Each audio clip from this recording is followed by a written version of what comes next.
નમસ્કાર, આપ જોઈ રહ્યા છો જીએસટીવી। હું છું કૃષ્ણા। સમાચારોની શરૂઆત કરીએ મહત્વના સમાચારની સાથે। મહત્વના જે સમાચાર મળી રહ્યા છે, સોના ચાંદીના ભાવમાં ઐતિહાસિક તેજી બાદ કડાકો જોવા મળી રહ્યો છે। ચાંદીના ભાવમાં કિલો 1,08,000નો ઘટાડો નોંધાયો છે। તો સોના ચાંદીના ભાવ આસમાને પહોંચ્યા બાદ ફરી એકવાર નીચે પડ્યા છે। હાલ ચાંદીનો ભાવ પ્રતિ કિલો 2,91,000 પર પહોંચ્યો છે। સોનાનો ભાવ 20,000 ઘટીને પ્રતિ 10 ગ્રામ રૂપિયા 1,49,000 ઉપર પહોંચી ગયો છે। તો સોના ચાંદીના ભાવમાં ઐતિહાસિક તેજી બાદ કડાકો જોવા મળી રહ્યો છે। આસમાને પહોંચ્યા હતા સોના ચાંદીના ભાવ। સોનાનો ભાવ 1,75,000 પર પહોંચ્યો હતો, જ્યારે કે ચાંદીના ભાવે 4 લાખની સપાટી વટાવી હતી। ત્યારે ઐતિહાસિક કડાકો સોના ચાંદીના ભાવમાં। ચાંદીમાં 1,08,000 જેટલો કડાકો, જ્યારે કે સોનાના ભાવમાં 20,000 જેટલો કડાકો બોલાઈ ગયો છે।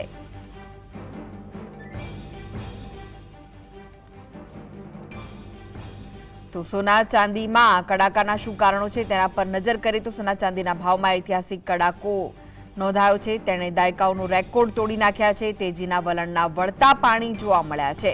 મલ્ટી કોમોડિટી એક્સચેન્જ પર ચાંદીમાં જોરદાર કડાકો। રાત્રે 11:15 કલાકે બોલો 1,08,000 રૂપિયા અંદાજિત ઘટાડો નોંધાયો। ચાંદી 3 લાખની સપાટીની અંદર પહોંચતા રોકાણકારોના કરોડો ડૂબ્યા છે।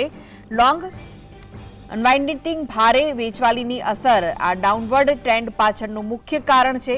લોંગ અનવાઇન્ડિંગ મનાય છે। લોકોએ તેજીને આશાએ મોટા પ્રમાણમાં ખરીદી કરી હતી। ચાંદીમાં 27% ઘટાડાની અસર જોવા મળી રહી છે, જ્યારે કે સોનાના ભાવ પર પણ તેની અસર પડી છે। સોનાના ભાવમાં પણ રેકોર્ડ સ્તરેથી પીછેહટ જોવા મળી છે। હાલ 1.49 લાખ પ્રતિ 10 ગ્રામ સોનાનો ભાવ થયો છે। અંદાજિત સોનાના ભાવમાં 15,000થી વધુનો ઘટાડો નોંધાયો છે। તો રેકોર્ડ સ્તરેથી નીચે પહોંચ્યું છે સોનું। હાલમાં 1,49,000 પ્રતિ 10 ગ્રામ ભાવ થઈ ગયો છે સોનાનો। અંદાજિત સોનાના ભાવમાં 15,000થી વધુનો ઘટાડો નોંધાયો છે। સોના ચાંદીમાં કડાકો જોવા મળી રહ્યો છે। ઐતિહાસિક કડાકો સોના ચાંદીના ભાવમાં। જે રીતે ભાવ આસમાને પહોંચ્યા હતા, ત્યારે હવે ભાવ નીચે પહોંચી ગયા છે। સોના ચાંદીના ભાવમાં ભારે અસ્થિરતા જોવા મળી રહી છે। છેલ્લા કેટલાક સમયથી સતત ભાવ વધારો થઈ રહ્યો છે, તો ભાવમાં ઘટાડો પણ જોવા મળી રહ્યો છે, પરંતુ ગઈકાલે ઐતિહાસિક ઘટાડો જોવાયો, કારણ કે ચાંદીમાં 1,08,000 રૂપિયાનો ઘટાડો નોંધાયો છે। ચાંદીના ભાવ 3 લાખની ઉપર પહોંચી ગયા હતા અને હવે 3 લાખની અંદર આવી જતા જે લોકોએ રોકાણ કર્યું છે ચાંદીમાં, તેમને રોવાનો વારો આવ્યો છે।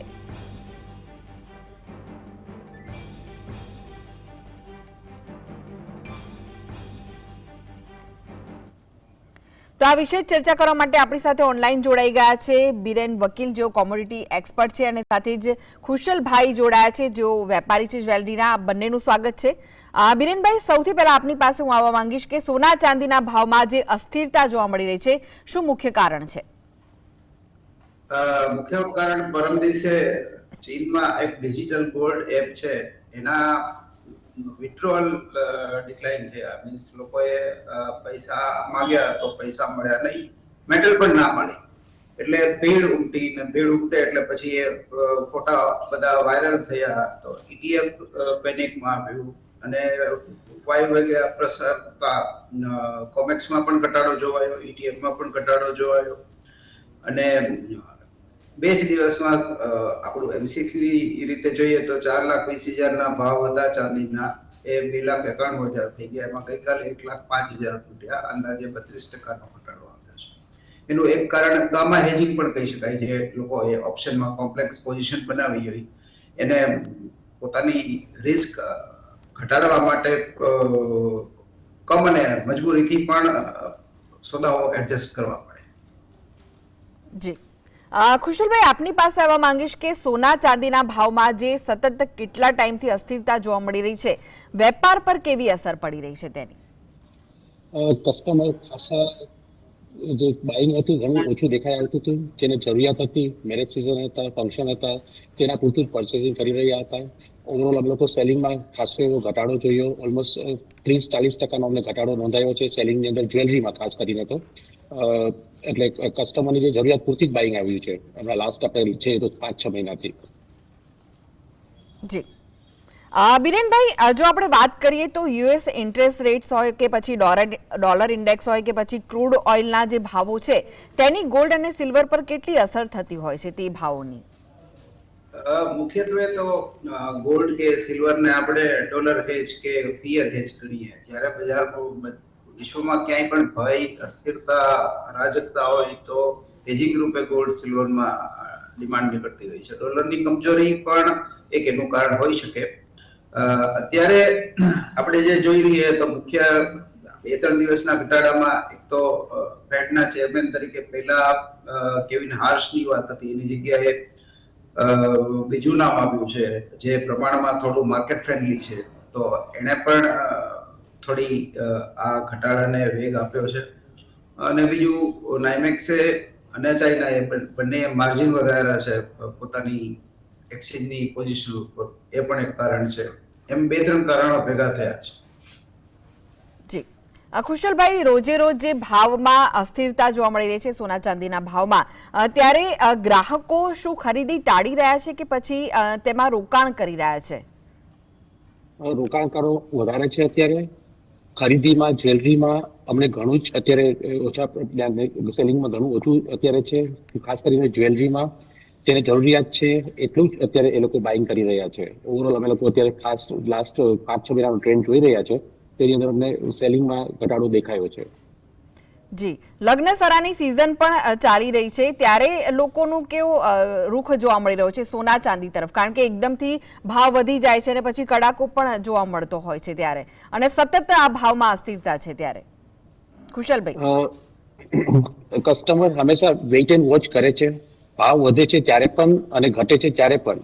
ભાવ વધતા હોય છે તો કસ્ટમરને એવું છે થોડું વેઇટ કરીએ પછી આપણે લઈએ છીએ, અને જ્યારે ભાવ ઘટતા હોય છે ત્યારે કસ્ટમર એવું થાય છે કે હજી ભાવ ઘટશે પછી આપણે રાહ જોઈએ. એટલે બંને તરફ જ્વેલર્સ લોકોને હંમેશા વેઇટ એન્ડ વોચ વાળી સ્થિતિ આવતી હોય છે. આવા ટાઈમ પર જેટલી જરૂરિયાત છે ખાસમ ખાસ જે કસ્ટમરને અર્જન્સી છે તે જ લોકો બાઇંગ આવે છે, અને બાકીનું જે ફ્રીલી જે બાય કરતા હોય છે તે આ ટાઈમે અમને જોવા નથી મળતું હતું. જી બિરેનભાઈ, આપને પ્રશ્ન છે કે મિડલ ઈસ્ટનું ટેન્શન હોય કે પછી યુક્રેન વોર જેવા જે જીઓ પોલિટિકલ ઇવેન્ટ છે તે સોનાને સેફ હેવન બનાવતા હોય છે, તો આ વખતે બજારોમાં રિએક્શન કેવું જોવા મળી રહ્યું છે? સ્થિતિનું ઓવર રિએક્શન છે આ.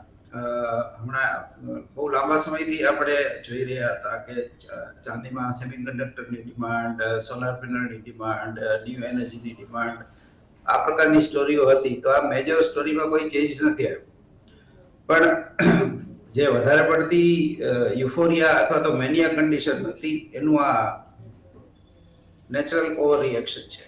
એ જ રીતે સોનામાં પણ જે ગ્રેટ રિસેટ આપણે કહીએ, કરન્સી હેજ કે ફિયર હેજ, તો જીઓપોલિટિક્સમાં પણ હજી જે કંઈ યુદ્ધો ચાલતા હતા હજી ચાલી જ રહ્યા છે, એમાં પણ કોઈ બદલાવ નથી આવ્યો. એમાં પણ આ મિનિંગફુલ કરેક્શન જેને આપણે કહીએ એ સ્થિતિ છે. હજી 2-3 દિવસ કમસે કમ આની અસર રહેશે, પછી બજાર ક્યાં સ્ટેબિલાઇઝ થાય એની માટે 3 દિવસ રાહ જોવી પડે. જી ખુશલભાઈ, આવતીકાલે યુનિયન બજેટ રજૂ થવાનું છે, તેમાં આપ કેવી આશા રાખી રહ્યા છો સરકાર પાસે? આ ડ્યુટીને લઈને કેવી આશા સેવાઈ રહી છે? સોના ચાંદીના જે વેપારીઓ છે કેવી આશા રાખી રહ્યા છે? આપણે લાસ્ટ 1 વર્ષનું ટ્રેન્ડ જોઈએ તો ખાસું સોનું ચાંદી વધેલું જ છે. ભલે અત્યારે ઘટાડો આવ્યો છે, પણ છતાં પણ જે વર્ષનો આપણે રેશિયો પકડશું તો ઓલમોસ્ટ 70% જેટલું ગોલ્ડ અત્યારે ઉપર છે 1 વર્ષની કમ્પેરિઝનમાં, અને સિલ્વર પણ ઓલમોસ્ટ 170% જેવું ઉપર ચાલી રહ્યું છે. એટલે આ સિચ્યુએશનમાં અમે લોકો કસ્ટમર એઝ એ જ્વેલર્સ તરીકે સરકાર પાસેથી એ આશા રાખશું કે જે ઇમ્પોર્ટ ડ્યુટી છે તેમાં જે પણ ઘટાડો પોસિબલ હોય તેમનાથી તે ખાસ કરે. તેના હિસાબે અમને એમાં પણ થોડી રાહત મળે અને ભાવમાં થોડું દબાણ આવે તેના હિસાબે, અને કસ્ટમરને બજેટ ફ્રેન્ડલી થઈ શકે. અને કસ્ટમરનું જે અત્યારે બજેટ ખોરવાઈ ગયું છે તેમાં કસ્ટમર એનું થોડું બાઇંગ આવી શકે એની અંદર. એટલે અમારી લોકોની આશા છે કે થોડું બજેટની અંદર જે ઇમ્પોર્ટ ડ્યુટી છે તેમાં ઘટાડો ગવર્મેન્ટ કરે. જી બિરેનભાઈ, એમસીએક્સ અને ઇન્ટરનેશનલ માર્કેટ છે કોમેક્સ, તેના વચ્ચે જે મૂવમેન્ટ થાય છે તેનાથી ભારતીય રોકાણકારો શું સમજવું જોઈએ? શું સલાહ આપશો આપ તેમને? ચાઇના, કોમેક્સ અમેરિકા અને લંડન તેમજ ભારતીય એમસીએક્સ ચારેય બજારોમાં અત્યારે થોડું ડિસ્ફંક્શનલ છે. એટલે ચારેય બજારો પોતપોતાની મરજી ઉપર ચાલી રહ્યા છે. એટલે એક બજાર જોઈને બીજા બજાર નું રૂખ કાઢવી એ થોડું હાલ અવ્યવહારુ ગણાય. ચાંદીનો સવાલ છે ત્યાં સુધી ચાંદીમાં વાયદાઓ બધા ઊંધા બદલાવા એટલે દરેક વાયદાઓ એક સમાન છે, એટલે ત્યાં જ કંઈક કોઈ હાજરની ગરબડ છે એવું કહી શકાય. એવું લંડન ચાંદીમાં પણ ફોરવર્ડ બજારમાં બજાર ઊંધા બદલામાં છે. જ્યારે પણ સીધા બદલાવો થાય, કોમેક્સમાં તો સીધા બદલાવ છે, બીજા બધા બજારો થોડા ડિસ્ફંક્શનલ છે, એટલે અત્યારે આપણે જે બજારમાં છીએ એના ઉપર જ ફોકસ કરવી જોઈએ. જી કુશલભાઈ, સરકારની આયાત ડ્યુટી હોય કે પછી જીએસટી અને નીતિમાં જે ફેરફારો થતા હોય છે તેના પર જ્વેલરી વેપારી પર તેની શું અસર પડતી હોય છે અને શું તેના કારણે ભાવમાં અસ્થિરતા આવતી હોય છે? જીએસટી તો ઘણા સમયથી આપણે જોઈએ 3% કસ્ટમરે ગવર્મેન્ટે મૂકેલી છે એના ઉપર, જે સ્થિર છે અને એનો કઈ અસર બીજું કઈ જોવાતી નથી હોતી. બટ ઇમ્પોર્ટ ડ્યુટી હા ડેફિનેટલી, જે પેલા 15-16% હતી તે કરીને અત્યારે 6% પર છે, તો એનાથી ઘણી રાહત થઈ હતી. એટલે હજી જો ડ્યુટી ઘટાડીએ તો, કારણ કે આ હાઈ વેલ્યુ પ્રોડક્ટ છે, તો જો ગવર્મેન્ટ આના ઉપર ડ્યુટી ઘટાડી શકે અને ઘટાડે તો ઇમ્પેક્ટ કસ્ટમરના માઇન્ડ પર એક ખાસું અસર થતી હોય છે અને કસ્ટમરને એનો ફરક પણ દેખાઈ આવે છે. તેના હિસાબે અમને ઘરાગીમાં ફરક દેખાય છે ડેફિનેટલી, અને બાઇંગ વધે છે કસ્ટમરનો આ ટાઈમ પર. જી બિરેનભાઈ, જો આપણે ચાંદીની વાત કરીએ તો ચાંદી તો ઇન્ડસ્ટ્રીયલ મટીરિયલ છે, તેનો ઉપયોગ ઘણી બધી વસ્તુઓમાં થતો હોય છે, ત્યારે સિલ્વર પ્રાઇસ પર કેટલી ઇમ્પેક્ટ જોવા મળી રહી છે? ચાંદીમાં ખાસ કરીને ગ્લોબલી ETF બજારે નોંધપાત્ર ડિસ્ટોર્શન થયું છે, કારણ કે જે ઔદ્યોગિક વપરાશકારો છે, સોલાર પેનલ કે સેમિકન્ડક્ટર કે EV, એ લોકો તો માલ લઈને અંતિમ વપરાશમાં વાપરે, પણ જે ETF બાયર છે ફાઇનાન્શિયલ પ્લેયર છે. કદાચ જો ચાંદી વધારે તૂટે તો ETF ઇન્વેસ્ટરોનું કદાચ સ્ટેમ્પેડ એટલે એમનો વેચવાલીનો ધસારો આવશે, જે બજારને કદાચ કામચલાઉ ડિસ્ટેબિલાઇઝ કરી શકે. આના લોંગ ટર્મ ટ્રેન્ડ યથાવત છે, પણ મેં કહ્યું એમ આવતા 3-4 દિવસ આ બજારને વોચ કરવું પડે. જી ખુશલભાઈ, જો અત્યારે આપણે ગ્રાહકોની વાત કરીએ તો ગ્રાહકોની પસંદ શું છે? શું સોના ચાંદીની જ્વેલરી છે કે પછી બિસ્કિટ છે, સિક્કા છે કે પછી જે ડિજિટલ ગોલ્ડ છે તેના તરફ ગ્રાહકો આકર્ષાઈ રહ્યા છે? શું લાગી રહ્યું છે આપને? ગ્રાહકોને ચોઈસ હંમેશા જ્વેલરી જ રહી છે વર્ષોથી, અને આજે પણ જ્વેલરી જ છે. એમને જો થોડું રિઝનેબલ રેટે પડતું હોય છે તો કસ્ટમર જ્વેલરી લેવા માટે જ આવતા હોય છે અને જ્વેલરી લઈને જ જાય છે, પણ એમના જે બજેટમાં બેસે એટલા માટે હવે ગ્રાહકો લાઇટ વેઇટ જ્વેલરી તરફ વળ્યા છે, અને અમે લોકો પણ લાઇટ વેઇટ જ્વેલરીનું આખું ટોટલી એક રેન્જ બનાવી રહ્યા છે હવેથી, અને ઓલરેડી લાઈવ આવી ગઈ છે જ્વેલરી, જે કસ્ટમરને ખૂબ જ પસંદ આવે છે. એટલે જે કસ્ટમરને કહે કે 5-6 ગ્રામમાં નેકલેસીસ, ગોલ્ડના નેકલેસ 5-6 ગ્રામ મોટી સાથે એવા બનાવ્યા છે, જે કસ્ટમર બહુ જ પ્રિફર કરે છે અને એ લઈ લે છે કસ્ટમર, એમને કંઈ એમાં ફરક પડતો નથી હોતો. તે જ રીતે જે કસ્ટમરને સોનું નથી પોસાતું તે કસ્ટમરો સિલ્વર જ્વેલરી તરફ વળ્યા છે. તો સિલ્વર જ્વેલરીમાં પણ ઘણું લાઇટવેટ જ્વેલરી અમે લોકો બનાવી રહ્યા છે અને કસ્ટમરને પસંદ આવે છે. અને પ્લસ એ સિવાય બીજું જોઈએ આપણે તો પ્લેટિનમ જ્વેલરી, જે પ્લેટિનમ હંમેશા ગોલ્ડ કરતા 4 ગણું ઉપર ચાલતું હતું, તે અત્યારે ગોલ્ડ કરતા અડધી પ્રાઇસે ચાલે છે. એટલે કસ્ટમર અત્યારે પ્લેટિનમ જ્વેલરી પણ પ્રિફર કરે છે. એમાં પણ ફૂલ રેન્જમાં જ્વેલરી અત્યારે ચાલી રહી છે પ્લેટિનમની અંદર. જી બિરેનભાઈ, આપ આગળના સમયમાં સોના ચાંદીના ભાવ ક્યાં જોઈ શકો છો? અત્યારે તો મોટો કડાકો નોંધાયો છે, ચાંદીમાં 1,08,000 જેટલો ને સોનામાં 20,000 જેટલો ઘટાડો જોવા મળી રહ્યો છે, ત્યારે આગળના સમયમાં કેવા ભાવ રહી શકે છે સોના ચાંદીના? 3 થી 6 મહિનાની ટાઈમ ફ્રેમમાં જોઈએ આપણે તો ચાંદીની તેજી અંદાજે દિવાળી આસપાસ 1,40,000 થી શરૂ થઈને 4,20 સુધી ગઈ હતી. એ કરેક્શન થઈને હજી પણ એમાં અંદાજે 30-40,000 સુધીનો કદાચ ઘટાડો આવી શકે, તો આપણે એને 140 થી જે શરૂઆત હતી ત્યાં ઇટ મીન્સ 140-160 વચ્ચે જોઈ શકીએ બોટમ આઉટ થતા. ત્યાં ટકે છે કે કેમ એ જોવું પડે. અને સોનું પ્રમાણમાં મજબૂત છે, ચાંદીની તુલનાએ એમાં કરેક્શન કદાચ ઓછું રહેશે, એનું આપણે બોટમ 1.10-1.20 વચ્ચે ગણી શકીએ. જી ખુશલભાઈ, ચાંદીના ભાવમાં પણ મોટા ચઢાવ ઉતાર જોવા મળી રહ્યા છે, ત્યારે ચાંદીના જે જ્વેલરી છે અને વાસણો છે તેની માંગમાં કોઈ ફરક પડ્યો છે ખરી? જ્વેલરીમાં તો ખાસ ફરક નથી પડ્યો, પણ હા વાસણોમાં તેમાં ફરક પડ્યો છે. લોકો જ્વેલરી વધારે પ્રિફર કરી રહ્યું છે, કારણ કે અત્યારે સિલ્વર જ્વેલરીમાં બહુ સરસ ડિઝાઇનો વિથ બેસ્ટ ફિનિશિંગ એક્સપોર્ટ લેવલનું કારીગરી સાથે બની રહી છે, જે ગોલ્ડની જ્વેલરીને ટક્કર આપી શકે છે તેવી જ્વેલરી હોય છે, જે કસ્ટમર તુરંત જ ગમી જાય છે અને કસ્ટમર પ્રિફર કરે છે. એટલે હંમેશા અત્યાર સુધીમાં અમે લોકો ટ્રેન્ડ જોયો તો સિલ્વર જ્વેલરીનું ડિમાન્ડ વધી જ છે દિવસે ને દિવસે. વાસણોમાં છે, સિલ્વર આર્ટિકલ્સ છે, તેમાં જે હેવી સેગમેન્ટ હતું તેની બદલે લાઇટ સેગમેન્ટમાં પ્રિફર કરે છે અને એ ચાલે છે, તેમાં કસ્ટમરને વાંધો નથી આવ્યો. બટ જ્વેલરીનું તો ડેફિનેટલી ડિમાન્ડ વધી છે અને અમે લોકો તો નવી રેન્જ રોજ એમાં નવી બનાવીએ છીએ, નવી ડિઝાઇનની આખી લાઇન ક્રિએટ કરી રહ્યા છે સિલ્વર જ્વેલરીમાં પણ. જી બિરેનભાઈ, જે સ્મોલ ઇન્વેસ્ટર્સ છે તેમની માટે આ માર્કેટ કેવું કહી શકાય, રિસ્કી કહી શકાય કે પછી તેમણે ખરીદી કરવી જોઈએ? ETF નો રૂટ સારો છે, પણ મેં કીધું એમ હજી 3-4 દિવસમાં આની ક્લેરિટી આવશે. બેઝિકલી રૂપી ટર્મમાં જોઈએ તો રૂપિયામાં જે ડેપ્રિસિએશન રહેતું હોય છે વર્ષે 5-6% જેવું, તો એને તો સોનું હંમેશા બીટ કરે છે. એટલે જેની 4-5 વર્ષની ટાઈમ ફ્રેમ છે, એને ક્રીપિંગ એટલે SIP ના સ્વરૂપમાં ગોલ્ડ લેતા રહેવાય, તો એટલીસ્ટ કમસે કમ સેવિંગ રેટ આપણો જે 6-7% વ્યાજ દર છે એને તો બીટ કરી શકશે. જી ખુશહાલભાઈ, અત્યારનો જે સમય ચાલી રહ્યો છે કે સોના ચાંદીના ભાવમાં ભારે અસ્થિરતા જોવા મળી રહી છે, આવા સમયમાં તમે ગ્રાહકોને શું સલાહ આપશો? તેમણે સોના ચાંદીની ખરીદી કરવી જોઈએ કે પછી અત્યારે રોકાઈ જવું જોઈએ?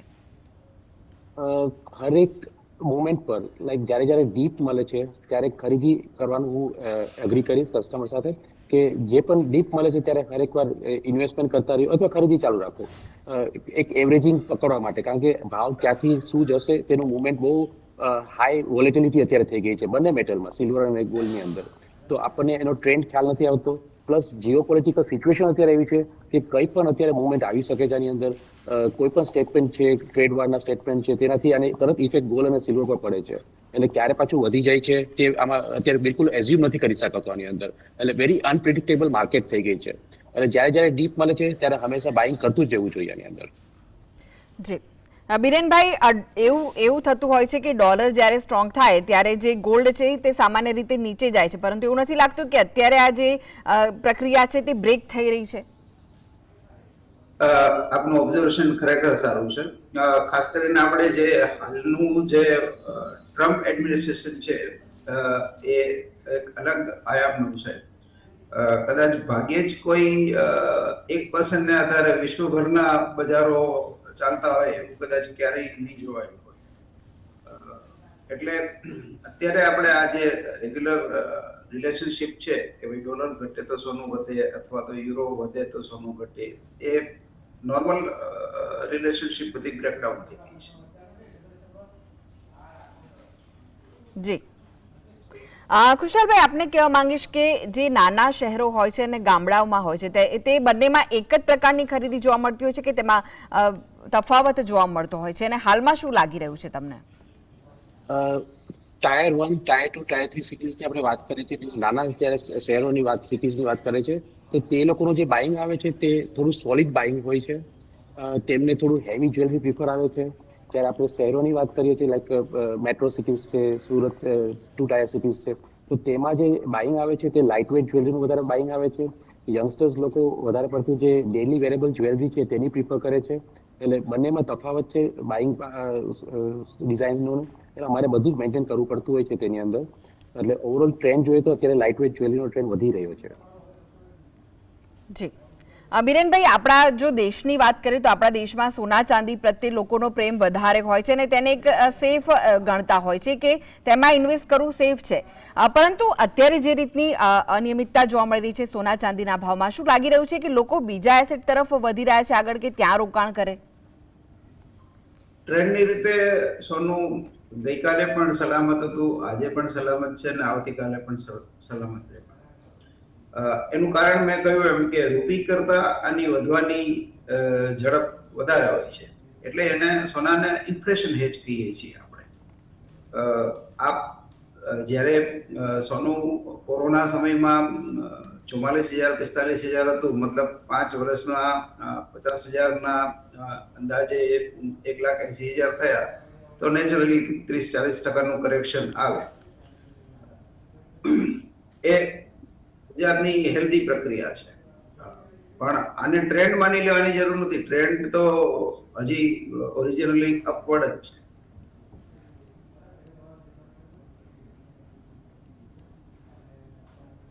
જી કુશલભાઈ, ભાવમાં જે સતત ફેરફાર છે તેના કારણે જ્વેલર્સને સ્ટોક મેનેજમેન્ટમાં કેટલી મુશ્કેલી પડે છે અને જોખમ ઘટાડવા માટે તમે કઈ સ્ટ્રેટેજી અપનાવો છો? રિસ્ક માટે તો અમે લોકો જે અમારું બાઇંગ હોય છે તેટલું અમે સેલ કરીએ છીએ, જેટલું સેલ હોય એટલું બાઇંગ કરી નાખીએ છીએ. એટલે અમારો સ્ટોક રોજનો અમે લોકો મેન્ટેન કરતા હોઈએ છીએ. That is the risk management. આ એક રસ્તો છે જેનાથી અમે લોકો કરી શકીએ છીએ. બાકી આમાં જે હોલ્ડ પર કરી નાખે છે, જેમ કે ફોર એક્ઝામ્પલ સેલ કરે છે અને આગળ જો બાઇંગ નથી કરતા તો એ ઘણું મોટું રિસ્ક થઈ જાય છે આ ઇન્ડસ્ટ્રી માટે. કારણ કે કાલે શું ઉઠીને શું ભાવ આવશે તે બિલકુલ અત્યારે કોઈને આઈડિયા નથી આવતો. વધી પણ શકે છે, ઘટી પણ શકે છે, કંઈ પણ થઈ શકે છે. એટલે અત્યારે આ ટાઈમ પર અત્યારે રિસ્ક નહીં લઈ શકાય આ બિઝનેસમાં ખાસ કરીને. એટલે અમે લોકો રોજનું જેટલું પણ અમારું સેલિંગ હોય છે તેટલું બાઇંગ કરી લેતા હોય છે. તેના હિસાબે અમારું રિસ્ક જે છે તે યુટિલાઇઝ થઈ જાય છે. જી બિરેનભાઈ, સામાન્ય માણસની જો આપણે વાત કરીએ તો તેના માટે બેસ્ટ સ્ટ્રેટેજી શું હોવી જોઈએ અત્યારે? ફિઝિકલ ગોલ્ડ હોવું જોઈએ, ETF, ડિજિટલ ગોલ્ડ કે પછી ફ્યુચર માર્કેટ? શું લાગી રહ્યું છે આપને? ડિજિટલ ગોલ્ડમાં એના અમુક ફાયદા છે કે ભાઈ સાચવવાની ચિંતા નથી. પણ હું અંગત રીતે ફિઝિકલ ગોલ્ડને વધારે પ્રિફર કરું છું. જે મારા લોકરમાં અથવા મારા ખિસ્સામાં હોય, મારા કબાટમાં હોય, એની ઉપર મને ભરોસો વધારે બેસે. જી કુશલભાઈ, આવનારા જો 6 મહિનાની વાત કરીએ તો આપને શું લાગી રહ્યું છે કે ભાવ સ્થિર થશે કે હજુ પણ ઉતાર ચઢાવ જોવા મળી શકે છે? ટોટલી જીઓપોલિટિકલ સિચ્યુએશન પર ડિપેન્ડ કરે છે. વર્લ્ડમાં અત્યારે બહુ જ અનસ્ટેબિલિટી છે. એના હિસાબે ભાવમાં ઉતાર ચઢાવ કન્ટિન્યુઅસ જોવા મળશે. કઈ બાજુ ટ્રેન્ડ છે, અત્યારે થોડો નીચે ગયું છે તો હજી થોડું અહીંથી નીચે જઈ શકે છે. પછી પાછું ઓવરઓલ જોઈએ તો જેમ કે ફોર એક્ઝામ્પલ ઇન્ડસ્ટ્રીયલ યુઝમાં અત્યારે સિલ્વર બહુ યુઝ થાય છે. તો તેના હિસાબે ડિમાન્ડ છે જ. અત્યારે બધા કન્ટ્રીઓ પણ અત્યારે બાઇંગ કરી જ રહ્યા છે સિલ્વર અને ગોલ્ડ બંનેનું. તો ઓવરઓલ સિચ્યુએશન ટાઈટ લાગે છે. એટલે અહીંથી રેટ પાછો ઉપર કોઈ પણ લેવલ પરથી જઈ શકે છે ગમે ત્યારે. એટલે બહુ જ અનસ્ટેબિલિટી છે અત્યારે. We can not predict market. આપણે કરી જ નથી શકતા કે શું માર્કેટ કઈ બાજુ જશે. હા, આપણે આપણું એઝમ્પશન લગાવી શકીએ છીએ અત્યારે કે અત્યારે જે ડાઉન ગોઈંગ છે તો થોડું અહીંથી હજી નીચે જઈ શકે તે રીતે. અને કારણ કે ઉપર જે આપણે જોયું રેલી જે સ્ટાર્ટ થઈ તે અનબિલિવેબલ રેલી હતી. તે બધા આપણે ફર્સ્ટ ટાઈમ હિસ્ટ્રીમાં જોઈ છે આ રેલી. તો it was totally unpredictable market. એની અંદર આપણે અત્યારે જોયું તો હવે ડાઉન ગોઈંગ જાય છે. તો ડાઉન ગોઈંગમાં પણ બહુ મોટો ફોલ આવ્યો છે અત્યારે. ઓલમોસ્ટ 15%, 17% સુધીનો ફોલ થયો છે. તે પણ બહુ હાઈ રિસ્ક ફોલ કહેવાય છે. કારણ કે આટલું વધ્યું તો ઘટવાનું હતું. હવે હજી અહીંથી કેટલું ઘટશે તે ખ્યાલ નથી આવતો. એટલે માર્કેટમાં વોલેટિલિટી ચાલતું જ રહેશે અને ઇન્સ્ટેબિલિટી રહેશે જ. આની અંદર અપડાઉન કન્ટિન્યુઅસ ચાલતું રહેશે. જી બિરેનભાઈ, લોંગ ટર્મ ઇન્વેસ્ટર્સ હોય તેમના માટે ગોલ્ડ સિલ્વરમાં પોર્ટફોલિયો કેટલા ટકા હોવો જોઈએ? આપનું શું કહેવું છે? એજ પ્રોફાઇલ, રિસ્ક પ્રોફાઇલ ઉપર આધાર રાખે છે. જો એબોવ 50 હોય, 50 વર્ષથી વધારે ઉંમર હોય તો એની રિસ્ક ટોલરન્સ ઓછી હોય. એને સંપત્તિના સંવર્ધન માટે વધારે ફોકસ કરવું જોઈએ. તો ગોલ્ડનું હોલ્ડિંગ વધારે હોવું જોઈએ. સિલ્વર નહીવત રાખી શકે. બિલો 30 હોય એટલે 20-25 નું બ્રેકેટ હોય તો એ અર્નિંગ ઝોનમાં છે. થોડું જેને હાઈ બીટા ઇન્વેસ્ટ કરી શકીએ આપણે, તો એ થોડું સિલ્વર ઉપર થોડું ફોકસ વધારે કરી શકીએ. મીન્સ 50 અથવા તો 60 સિલ્વર, 40 ગોલ્ડ, એ રીતે ચાલી શકે. જી ખુશલભાઈ, જે વાત કરી આપણે આગળ, તો જે એડવાન્સ બુકિંગ અને ઓલ્ડ રેટ બુકિંગનો ટ્રેન્ડ વધ્યો છે કે પછી ઘટ્યો છે હાલના સમયમાં? ટ્રેન્ડ તો ચાલુ જ છે. તે એમાં થોડો વધારો કહી શકાય છે. કારણ કે કસ્ટમરને અત્યાર સુધી જે અમે લાસ્ટ વર્ષ જોયું કે એમાં હવે એકવાર રેટ વધતો હતો. એટલે એડવાન્સ બુકિંગ ચાલતું હતું અને એમાં વધારો થયો છે એકચ્યુઅલમાં. કારણ કે કસ્ટમરને રેટ બ્લોક કરી દેવો હતો તેના હિસાબે. એટલે તે ડેફિનેટલી એડવાન્સ બુકિંગ ચાલે જ છે અને એ વધ્યું પણ છે. કસ્ટમરના પ્રમાણમાં ઘણું અત્યારે એડવાન્સ બુકિંગ આવી રહ્યું છે. જી બિરેનભાઈ અને કુશલભાઈ, આ બંને આ ચર્ચામાં જોડાયા તે માટે આપ બંનેનો આભાર.